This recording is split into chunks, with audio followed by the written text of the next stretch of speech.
Assalamualaikum warahmatullahi wabarakatuh. Perkenalkan kami dari kelompok 6 ingin mempresentasikan hasil kerja kelompok kami yang sebelumnya berjudul pemanfaatan ekstrak daun waru atau Hibiscus tiliaceae sebagai biosurfaktan bahan baku pembuatan deterjen. Kemudian atas hasil kesepakatan kelompok kami menambahkan menjadi inovasi pembuatan deterjen anti iritasi dan ramah lingkungan berbasis ekstrak daun waru atau Hibiscus tiliaceae dengan penambahan minyak atsiri daun dari melati atau Jasmicum tambak. Next.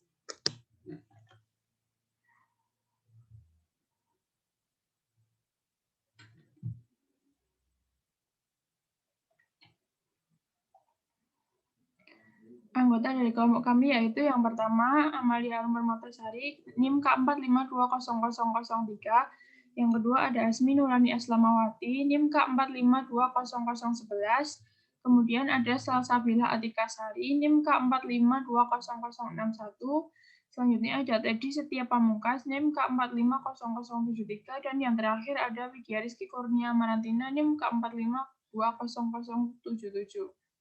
Next.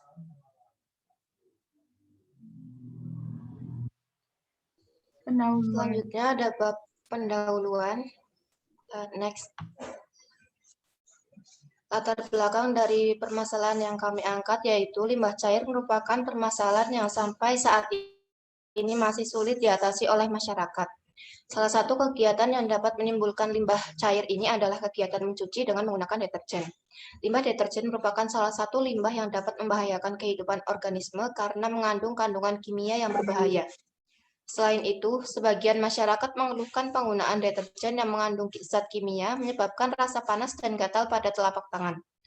Oleh karena itu, dibutuhkan inovasi yang dapat menggantikan deterjen kimia ini dengan deterjen cuci yang ramah lingkungan dan tidak menimbulkan efek iritasi.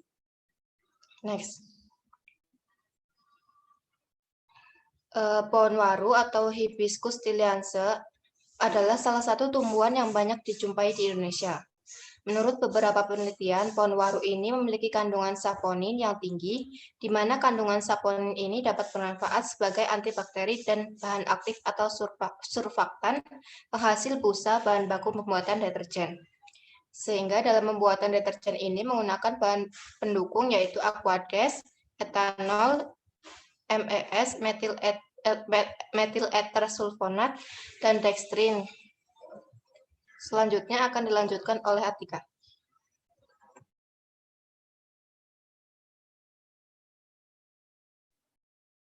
Melati merupakan tanaman bunga hias berupa perdu berbatang tegak yang hidup menahun. Kandungan dalam bunga melati antara lain benzil asetat 65%, linalol 15,5%, linalol asetat 7,5%, benzil alkohol 6%, jasmon 3%, indol 2,5%, dan metil antramilate 0,5%. Benzil asetat inilah yang menyebabkan bunga melati mengeluarkan bau dan banyak dimanfaatkan untuk dijadikan minyak atsiri. Next.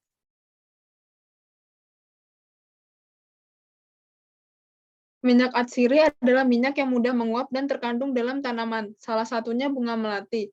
Komoditi minyak atsiri adalah ekstrak alami dari jenis tumbuhan yang berasal dari daun, bunga, kayu, biji-bijian, bahkan putik bunga. Minyak ini biasa digunakan untuk menambah aroma pada industri kosmetik, deterjen, sabun, dan lain-lain. Maka dari itu, pada studi literatur ini, penulis ingin menambahkan minyak atsiri bunga melati sebagai pengganti pewangi deterjen yang lebih ramah lingkungan melalui proses ekstraksi.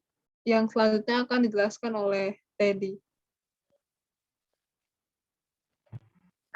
Ekstraksi merupakan sistem pembuatan minyak atsiri yang bahan bakunya memiliki rendemen kecil, rusak pada suhu tinggi, dan rata-rata larut dalam air. Ekstraksi dengan minyak atsiri secara komersial umumnya dilakukan dengan pelarut menguap. Aplikasi ekstraksi pada pembuatan pure plant oil atau PPO dapat dilakukan dengan dua cara, yaitu yang pertama proses ekstraksi secara mekanis dan proses ekstraksi secara dengan memanfaatkan bahan pelarut. Proses ekstraksi secara mekanis ini banyak digunakan terutama untuk memperoleh minyak dari biji yang mengandung minyak. Selain mudah diaplikasikan, proses ekstraksi ini murah dan cepat dibandingkan dengan ekstraksi yang menggunakan bahan pelarut. Selanjutnya akan disampaikan oleh Widya.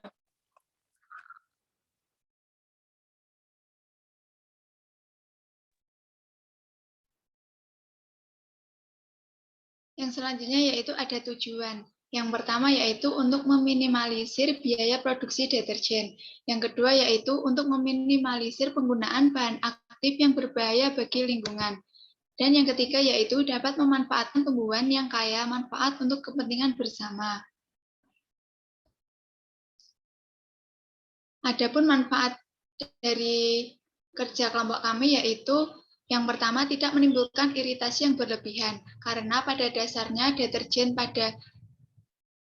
yang digunakan sehari-hari untuk mencuci ataupun deterjen kimia itu akan menimbulkan kulit kita iritasi atau panas-panas dan mengelupas begitu. Nah, yang kedua yaitu bisa memanfaatkan potensi alam yang ada. Yang ketiga, berkurangnya sumber pencemaran. Yang keempat, meningkatkan nilai tambah produk tersebut. Dan yang kelima, menjadi daya tingkat cuci yang bagus dan baik untuk menghilangkan noda pada pakaian.